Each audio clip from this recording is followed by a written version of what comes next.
A love triangle has 3 sides. Both of these women knew they were sharing the same man. My kids need me. But when that triangle folds, I gotta go. Nadia went after the person that she thought had ruined her chance of happiness. desperation takes over. Hi, can I help you? It was a very personal attack, which was driven by rage and jealousy. Newark, New Jersey, early 2009.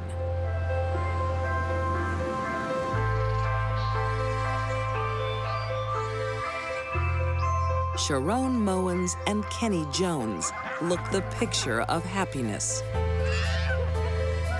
Kenneth Jones was involved in a long, approximately 8 to 8.5 year relationship with Sharon Mowens. But the couple has recently split. They had an argument, some sort of a fight, the result of which was that Kenneth Jones moved out. Sharon wants a break, Kids, we gotta go. Come on, let's go. but Kenny is keen to reconcile.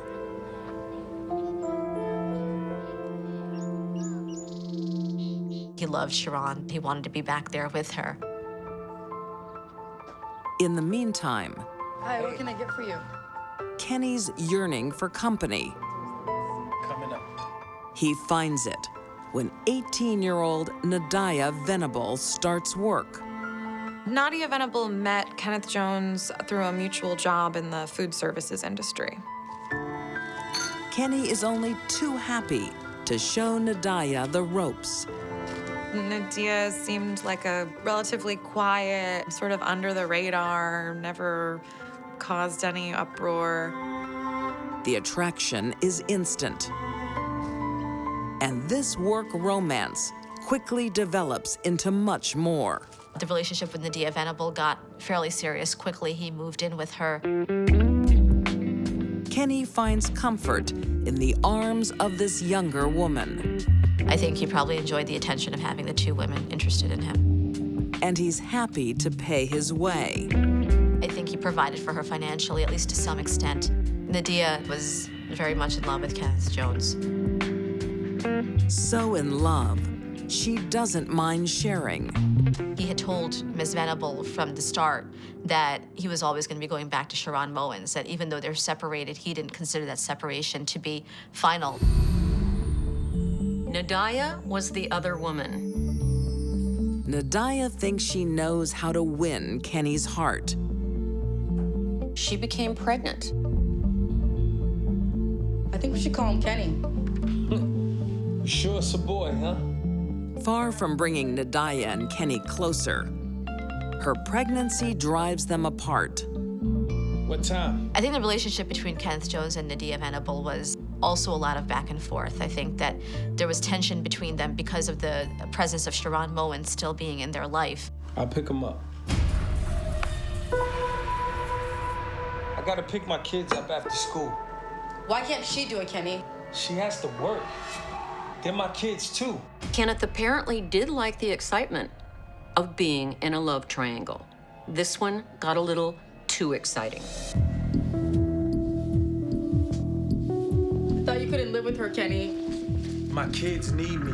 What about this kid? Kenny! In April 2010, I gotta Kenny. go. Nadia loses the tug of war when Kenny reconciles with his wife and decides to return home. The news that he was going back to Sharon came as a complete shock to her. I think that when Kenneth Jones went back to Sharon, she felt probably very devastated.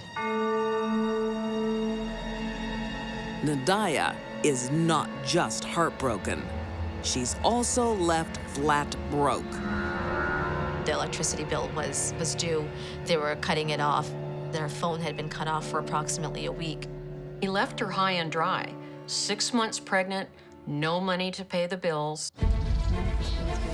As Kenny and Sharon rekindle their relationship, Oh, heck no. Nadia's rage smolders. Kenny, you need to pay these bills. You need to stay out of our lives. Nadia hated Sharon. Both of these women knew they were sharing the same man, and they had had a few run-ins. Go! Kenneth left Nadia in dire straits. Desperate pregnant women can be dangerous. Nadia concocts a plan. What are you making? She wants to scare off her competition. Nadia went after the person that she thought had ruined her chance of happiness. She enlists her 15-year-old cousin to help. They took Clorox bleach, they poured it into 2 empty spice containers. They decided to go to Sharon Mowens' house, basically to beat her up was their intention. Nadia's jealous, jilted, and has nothing to lose. I think she believed that the only way that she could ever get him back was to take Sharon Mowens out of the picture altogether.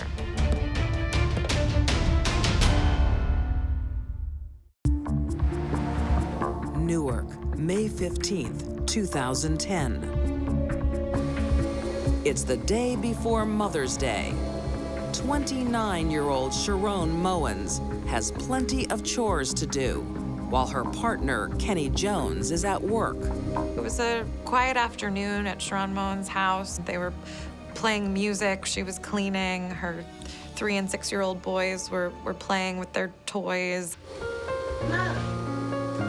Oh, did you make that at school today? Yes. Oh, but you know you're not supposed to give this to me until tomorrow. Sharon's not expecting any visitors today. But there's someone at the door. Kenny's ex-lover, 20-year-old Nadia Venable, and her teenage cousin. Putting her cousin in front of her was a decoy. It was to make sure that they would be able to gain entry into that apartment. Sharon's daughter doesn't recognize the caller. And that's exactly what Nadia Venable wants. They asked, is Sweetie there? Sweetie being Sharon's nickname. As they were asking that, Sharon herself came to the door. Can I help you? Nadia and her cousin threw bleach in Sharon's face that immediately disabled their victim. And then just started mercilessly punching and beating her until she fell to the floor. There was a struggle that led into the kitchen. Sharon grabbed a knife to defend herself, but it was taken from her and she was stabbed repeatedly. It was a very personal attack, which was driven by rage and jealousy. Sharon's only thoughts are for her children. I imagine she wanted to protect her children, didn't want them to see what was happening, and at the same time, fight for her life. For Nadia, it is mission accomplished. It shows how desperate she must have been to carry this out in such a brutal way. She must have just known what she wanted to do that day, and nothing stopped her. Nadia and her cousin flee the scene, leaving Sharon mortally wounded. Sharon was stabbed 27 times. It was necessary for Nadia to obliterate her enemy. Ms. Mowens managed to crawl out of her apartment. She collapsed right outside of her door, right in the foyer where her neighbors found her.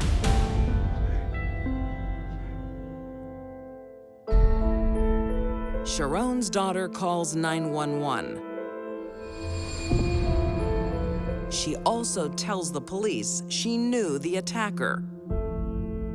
Sharon's 10-year-old was able to identify her and tell the police who did it. The next day, the police issue an alert for Nadia. Never imagining the murderer will come to them. Can I help you? Yeah, my car's been stolen.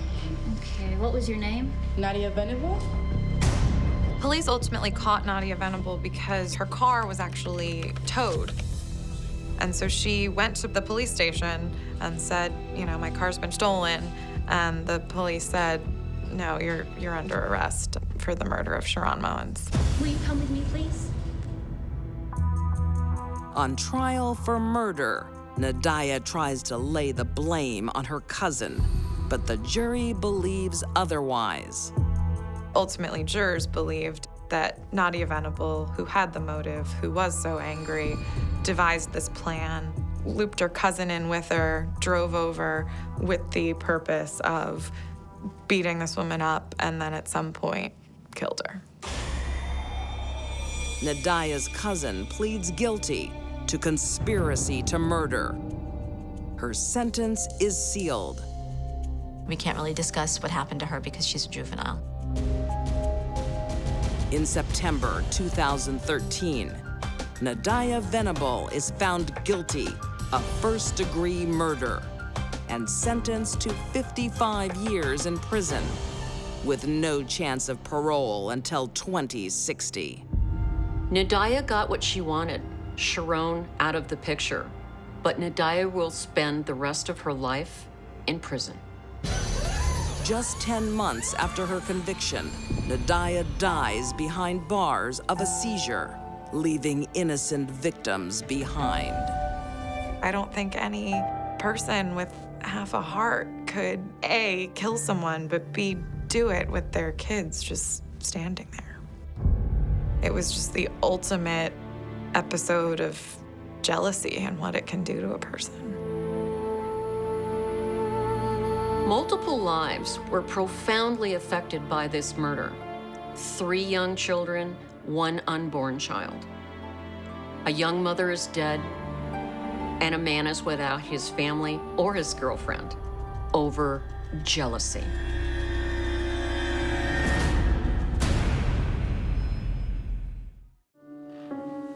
A husband's love, devotion, and commitment aren't enough for Kelly Gissendaner. She wanted things her way, whatever the cost. I don't think Kelly ever really loved Doug, but she didn't decide to kill him until he purchased a house. That's what she wanted, but she didn't want him in it.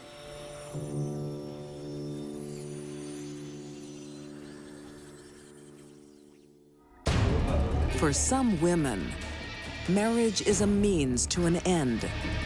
She was very skilled at getting men to marry her. The only vow that's sacred She had an end game. is till death do us part. Her heart was dark.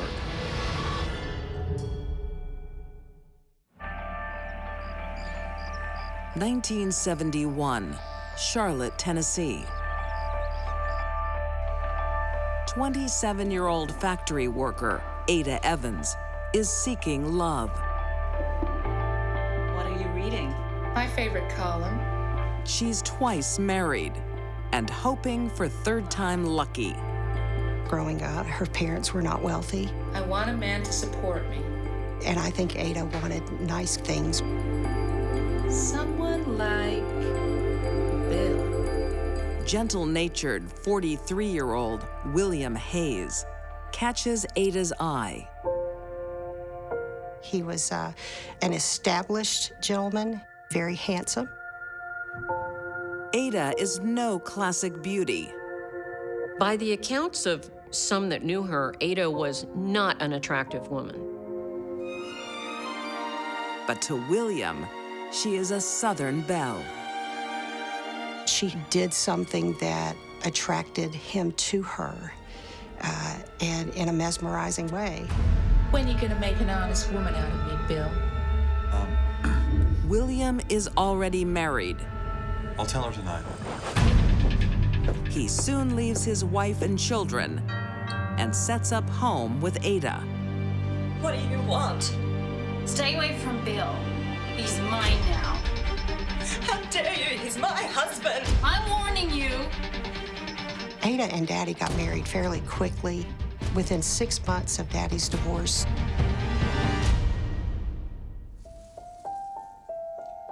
When William's daughter Jeanette, 15 at the time, comes for the holidays, it's a happy home. She was always smiling and easygoing. Older brother Johnny Hayes also sees the love in his dad's eyes. Watching my dad, he seemed to be happy and content with her. But the Christmas cheer doesn't last. William falls ill. Are you okay? Dad. Jeanette is worried, but Ada is quick to console her. It's a stomach ulcer. Let me get you some water. Ada had prepared for him a glass of water, 2 tablets in it, and it would alleviate stomach issues. This metallic taste. Now? All the time. Have some water. It'll make you feel better. Ada is an attentive wife. She seemed to dote on him. You'll be okay, honey. There. But the soothing tonic does little to ease William's discomfort. He was getting sicker and sicker. William doesn't improve. For almost 2 years, he suffers. Water? Daddy began to lose a lot of weight. He couldn't hold food on his stomach. He was weak. He got to a point where he couldn't walk. And that was scary.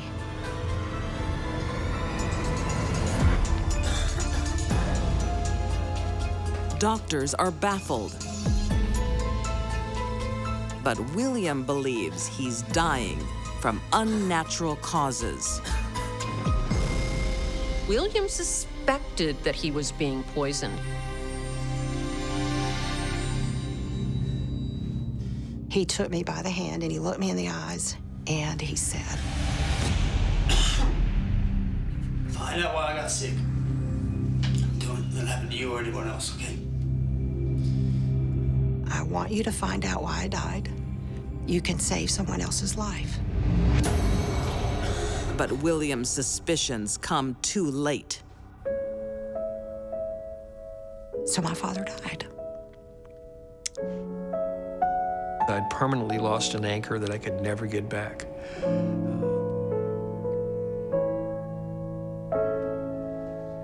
Jeanette is determined to fulfill her father's dying wish. I think there should be an autopsy. Jeanette went to the authorities and told them what her father said, but they discounted her. No one believed her. The pleas of a 15-year-old girl fall on deaf ears. She's trying to tell everybody something's wrong, something's wrong, something's wrong, and nobody listens.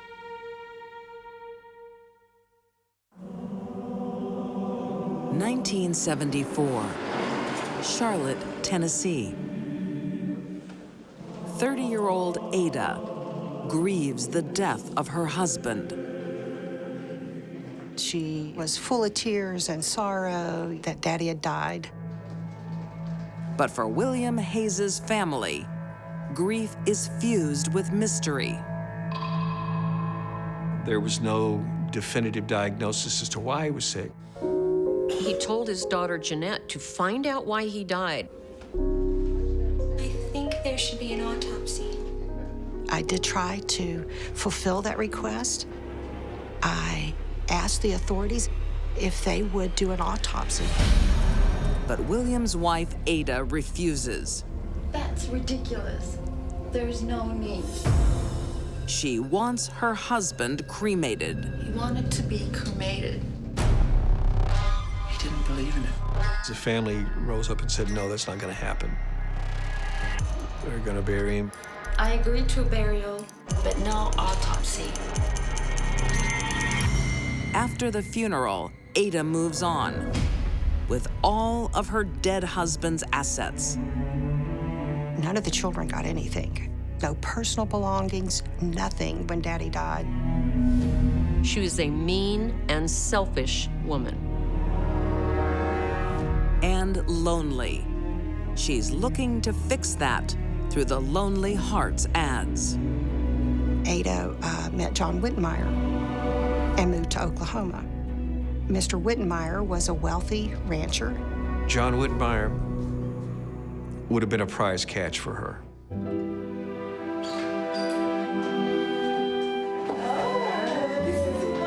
Within 2 weeks of meeting, 59-year-old John becomes Ada's fourth husband. Mr. Whitmire's family did not trust Ada. They were concerned about her age. She was quite a bit younger than Mr. Whitmire. Hey, welcome home. How's the honeymoon? Oh, the best. Great. I'll get these up for you. Oh, thank you. Ada and John share a house with his adult son, Charles.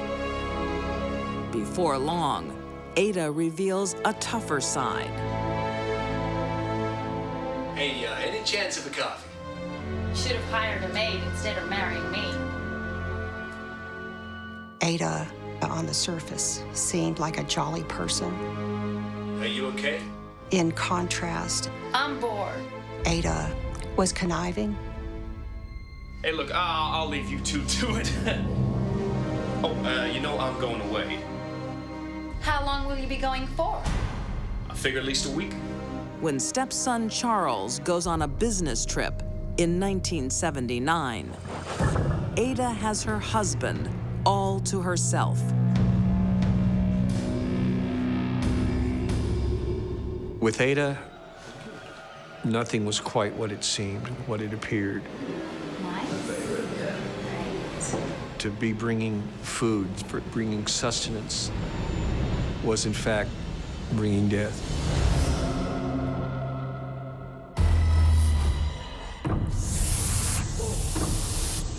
Are you okay? No.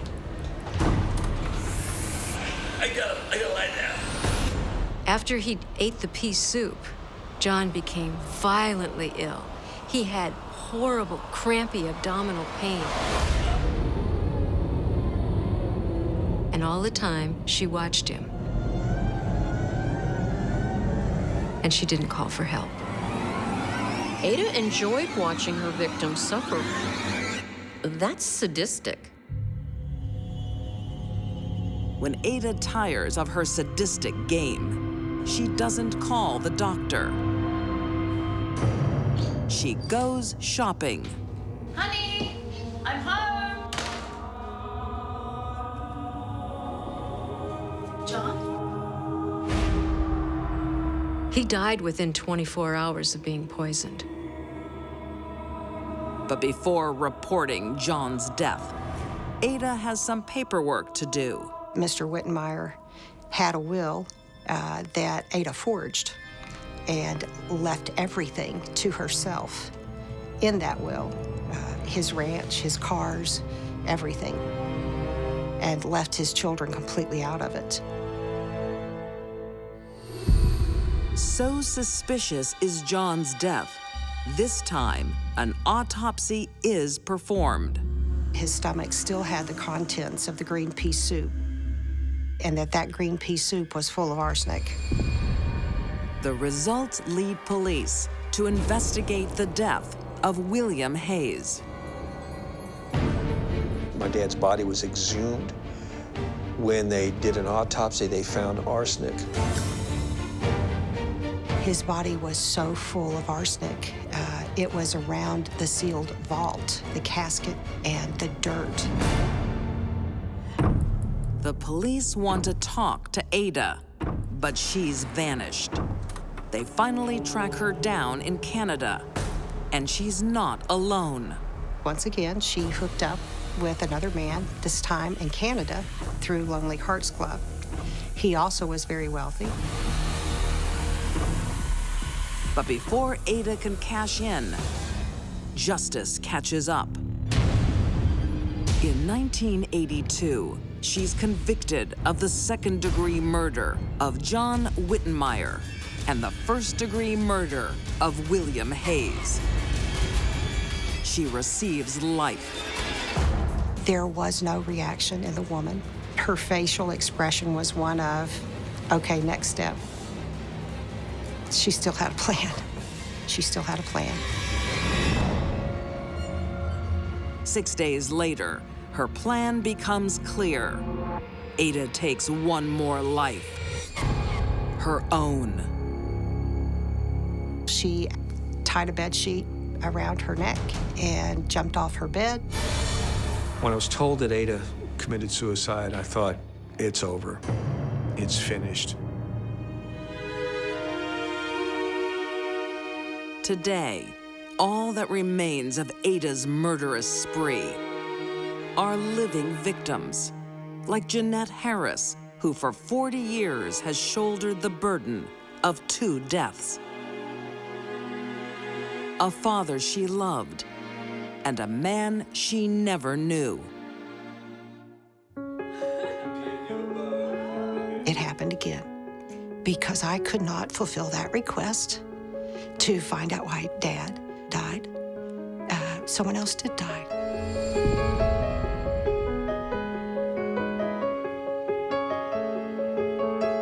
There's no reason to believe Ada ever would have stopped marrying wealthy men, killing them, and then taking their stuff.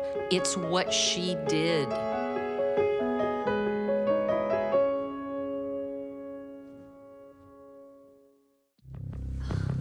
A nurse dedicated to caring. She needs to be loved by everybody. She needs to be perfect. Gives her patients too much attention. She used the psychiatric unit as a hunting grounds. And must remedy her mistakes. Failure was not an option for her.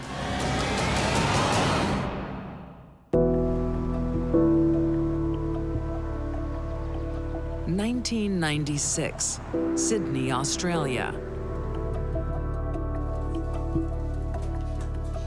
Psychiatric nurse Kathy Yo is devoted to her patients at the rehabilitation clinic. Kathy was a really talented young lady, and she'd also risen very, very quickly through the nursing ranks to clinical nurse manager by the time she was 26. Kathy steps on a few toes on her way up. Susan, can you go to supplies? We're out of stationery. Kathy wasn't very well liked by her colleagues at the hospital. They regarded her as being uppity and bossy, and they didn't really like working with her. She's not only bossy. Kathy takes her role as a carer a little too seriously. Kathy had had an affair with one of the patients. I know what medicine you need. She used the psychiatric unit where she met many people as a hunting ground to find sexual partners. Highly unethical, but she did it. The patient, Mark, checks into rehab to kick his habit. He is soon addicted to another vice. You've got someone who's at a very, very low point in their life, and she's also got him under her spell sexually. Patients on psychiatric units or rehab units don't need intimate help from staff members. It would only make things worse. It's not like Kathy needs the attention. She's living with a man who adores her. Raymond and Kathy had been together for about 3.5 years in a very passionate and tempestuous relationship. What's it like, babe? Usual problems. 41-year-old Raymond Galea is putty in her hands. I'm a bit tired. Do you want me to give you a rub? She was a very controlling and dominating woman who picked these vulnerable puppy dog men who were prepared to do anything for her. Ray is blissfully unaware of Kathy's other life. She was living with him, but she wanted more. Kathy might have been drawn to the high-risk nature of the relationship. It was illicit. Risk is a double-edged sword. Kathy's strange behavior starts tongues wagging.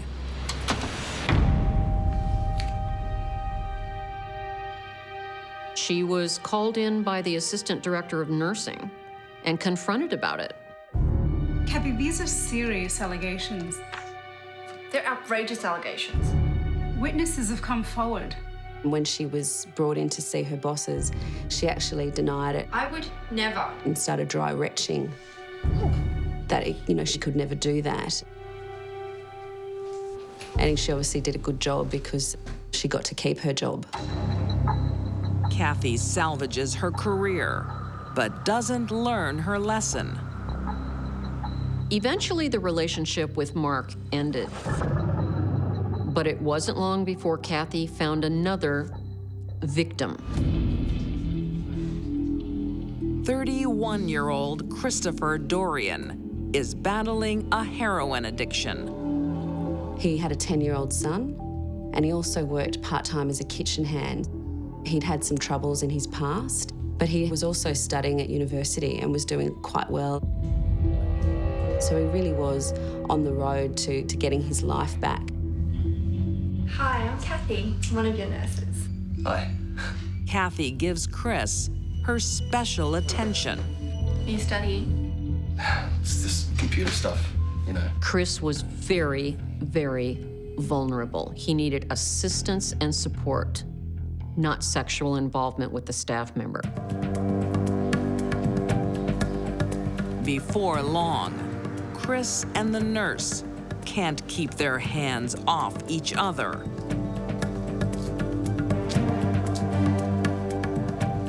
She was visiting him every day.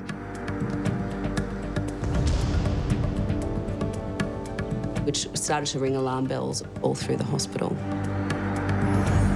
Before there's an investigation, Chris checks out of rehab.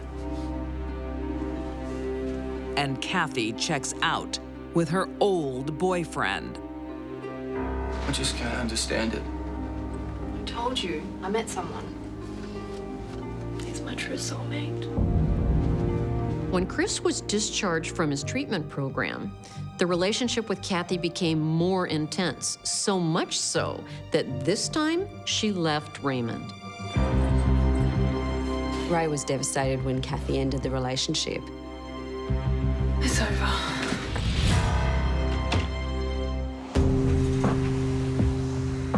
But Kathy is now obsessed with her new conquest.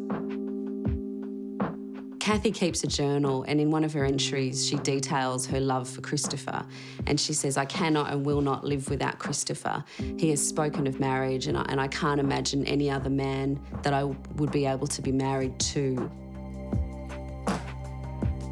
Within days of moving in, Chris is having second thoughts. Where have you been? I worked overtime. I want to get my kids something nice. What about me? Huh? What did you get me? The relationship between Kathy and Chris started to deteriorate rather quickly.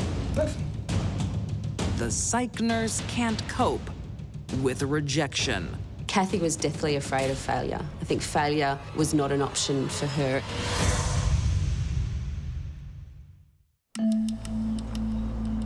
Early June 1997, in Sydney, Australia. 26-year-old psychiatric nurse Kathy Yo moves in with her former patient, Chris Dorian. She says he completes her and that he is an integral part of her life. But Chris is not so sure. Come on, it's a Friday. The magic they shared at the clinic has disappeared. The honeymoon period ended very quickly. You want me, John, don't you? Don't blame your weaknesses on me. Get away from me. Don't talk to me like that. Get out, right? And only a week after they moved in together, there were already drunken fights and arguments. Kathy has only one person to turn to. What does she do? She calls the old boyfriend to come and get her. He dropped everything in the early hours of the morning and came over and picked her up from the house. She deserves better than you. Raymond had been dumped by Kathy for another man, Come on, let's go. but he was still her lapdog and would do anything she wanted. There's something more Kathy wants from Ray. Ray? And it's not his love. Kathy went to Ray's place and took a gun out of a locked safe. She doesn't take kindly to being dumped. Kathy was very afraid of being rejected. She needs to be loved by everybody. She needs to be accepted. She needs to be perfect. You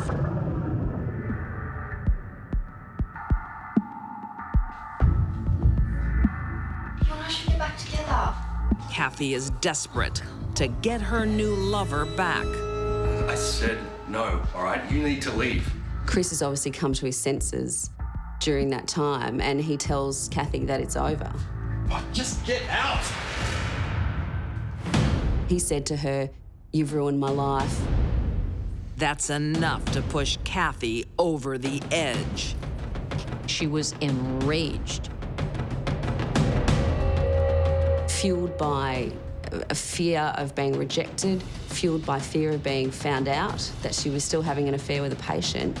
Nobody dumps me. No, Kathy, don't! She shoots Chris in the head. It's easy to use a gun to kill somebody. It doesn't take a lot of force to simply move your finger and pull a trigger. In some ways, it was almost too easy for her.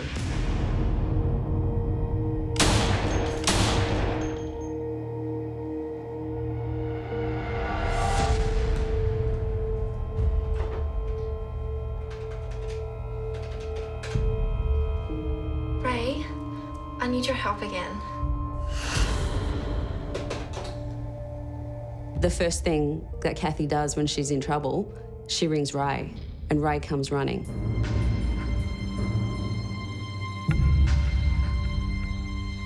She made a deal with Raymond. She said, "Help me get rid of the body, and I'll go back with you." Kathy had these blokes wrapped around her finger.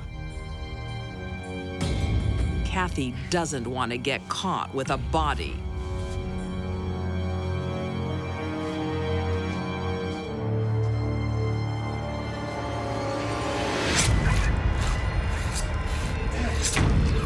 They dismembered it. She wants to erase her lover's identity. They then get a black bag, sports bag, which is Ray's, and they put Chris's head in the bag with his identification. And they go down to the Cooks River and they throw it off into the water. Nurse Kathy thinks the river will forever hold her secret. But it doesn't. 2 weeks later, the sports bag washes up on shore. As far as the rest of the body pieces, nobody knows where they are because they've never been found. Inside the bag, Kathy has left cops a convenient clue. If you're trying to get away with a murder, it really doesn't make sense to most people to put the victim's identification in with his head. Police discovered Chris had been a patient at Roselle Hospital and that he had been having an affair with Kathy. She automatically became the prime suspect in the murder. Her faithful servant Ray is also incriminated. The 3 bullets found inside Chris's head had come from Raymond's gun. Raymond Galea is found guilty of accessory after the fact to murder. He is sentenced to 5 years behind bars. She'd ruined his life. You know, she'd taken a pretty upstanding kind of guy, completely bamboozled him with sexual control and made him a murderer after the fact. Kathy Yo is convicted of murder. She was found guilty and sentenced to 24 years before she's eligible for parole. She's right where she needs to be. trained to care for others, Kathy instead fed her own addiction, preying on weak, vulnerable men. Kathy may have thought she had a strong hold over men, but she didn't have a hold of Chris. Unfortunately for Chris, that's why he's dead.